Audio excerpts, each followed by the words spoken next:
டேய் என்னடா பெத்தம்மா நான் உயிரோட இருக்கேன், நான் செத்து போயிட்டேன் ஸ்டேட்டஸ் வச்சிருக்கேன். ஆமாமா, நீங்க செத்து தான் போயிட்டீங்க. என்னடா உளர்ற? மனசாட்சி இல்லாத நீங்க எல்லாம் உயிரோடு இருந்தா என்ன செத்தா என்ன? என்னடா வாய்க்கு வந்தபடி உளர்ற? ஓ, நீங்க வாய்க்கு வந்தபடி பேசலாம், நாங்க பேசினா தப்பா? அப்படி என்னடா நான் பேசுனேன்? அம்மா, சம்பளம் வந்து பேங்க் அக்கௌண்ட்டில் வந்துருத்துமா, ஆனால் கம்மியாக வந்திருக்கு. அம்மா கட்டிட்டு போகலான்னு வந்தேன். அதெல்லாம் நான் கணக்கு பார்த்து சரியா தான் போட்டிருக்கேன், செக் பண்ணுங்க. இல்லைம்மா, நீங்கள் பேசும்போது 15,000 சொன்னீங்க, இப்போ 11,000 தாம்மா வந்திருக்கு. அப்படியா? 3 வேளையும் ருசியா சாப்பிடுறீங்க, 2 வேளை டீ குடிக்கிறீங்க, அதுக்கு இந்த அரிசி பருப்பு காய்கறி டீ தூள் பால் இதெல்லாம் சும்மா வராதுல்ல. அதுக்கு தான் அதுக்கான காசை சேர்த்து பிடிச்சிக்கிட்டேன், புரியுதா? அம்மா, நான் வேலைக்கு சேர்த்துக்கு முன்னாடி தங்குற இடம் சாப்பாடு எல்லாம் ஃப்ரீ தானேம்மா சொன்னீங்க. அப்படிலாம் நான் எதுவும் சொல்லியே. ஓ, தங்குற இடத்துக்கு காசு பிடிக்கல, நல்லா ஞாபகப்படுத்தினேன்.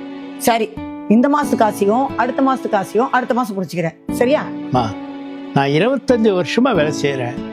எந்த இடத்துலையுமே எனக்கு சாப்பாடுக்கு காசை பிடிச்சி சம்பளம் கொடுத்ததே இல்லைம்மா. இங்க பாருங்க, அடுத்தவங்களை பத்திலாம் எனக்கு தெரியாது, நான் இப்படிதான், ஓகேவா? சரிம்மா, இனிமே எனக்கு டீ காஃபி சாப்பாட்டில் வேண்டாம்மா, நான் வெளியே பார்த்துக்கிறேம்மா. அப்ப உங்களுக்கு அடுத்த மாசம் சம்பளம் கரெக்டா வந்துடும். போ.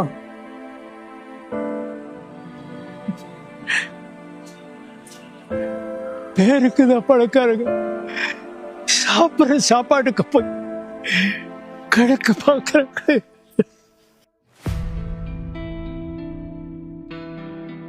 ஏமா, நம்ம வீட்டுல வேலை செய்யற டிரைவர் வாட்ச்மேனு இவங்கெல்லாம் என்ன உனக்கு அடிமையா? ஏன் அவங்களாம் உன்னை எதிர்த்து பேசவே கூடாதா? அவங்க உன்னை எதிர்த்து பேச மாட்டாங்கன்ற தைரியத்தில் தானே இப்ப பேசிட்டு இருக்க. டேய், நான் ஒன்றும் தப்பா பேசல, தப்பா எதுவும் பண்ணல. அவங்க சாப்பிட்ட சாப்பாட்டுக்கு சம்பளத்துல புடிச்சுக்கிட்டு கொடுத்த, இதுல என்னடா தப்பு இருக்கு? மா, அந்த 4,000 ரூபாய் காசு வச்சு நீ என்னமா பண்ண போற? நம்ம கிட்ட வேலை பார்க்கறவங்கள நம்ம தாமா பாத்துக்கணும். நம்ம ராமையாவை எடுத்துக்கங்க, அவங்க சொந்தத்தெல்லாம் விட்டுட்டு இங்க வந்து நமக்காக வேலை செஞ்சுட்டு இருக்காரு. எல்லாம் காசுக்காகவா? அப்படியே காசுக்காக இருந்தாலும் அவங்க வீட்டையும் வீட்டு சாப்பாடையும் ரொம்ப மிஸ் பண்ணுவாங்கம்மா. ஹோட்டல்ல எத்தனை நாள் அவங்களால சாப்பிட முடியும்? நம்ம வீட்டுல இருந்து அவங்களுக்கு சாப்பாடு கொடுக்கும்போது நம்ம ஓனர் சாப்பிட்ற அதே சாப்பாடு நமக்கும் தராங்கன்னா அவங்களுக்கு நம்ம மேல ஒரு மதிப்பு வரும். ஆனா நீ என்னடான்னா சாப்பிட்ட சாப்பாட்டுக்கு காசு கேட்கற? உனக்குள்ள இருக்கிற மனிதன் செத்து போச்சுமா, அதனாலதான் நீயும் செத்து போயிட்டேன்னு ஸ்டேட்டஸ் போட்டேன். என்னைக்கு ஒரு மனுஷனுக்குள்ள இருக்கிற மனிதனைய செத்து போதோ அன்னைக்கே அந்த மனுஷனும் செத்து போயிட்டான்னு அர்த்தம். சார்,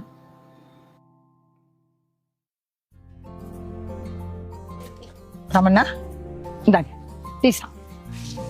யோசிக்காதீங்க, இனிமே நீங்க குடிக்கிற டீக்கோ சாப்பிட்ற சாப்பாட்டுக்கோ காசே பிடிக்க மாட்டேன். இது வரைக்கும் உங்க சம்பளத்துல இருந்து பிடிச்ச காசை உங்க அக்கௌண்ட்ல போட்டுட்டேன், சந்தோஷமா குடிங்க.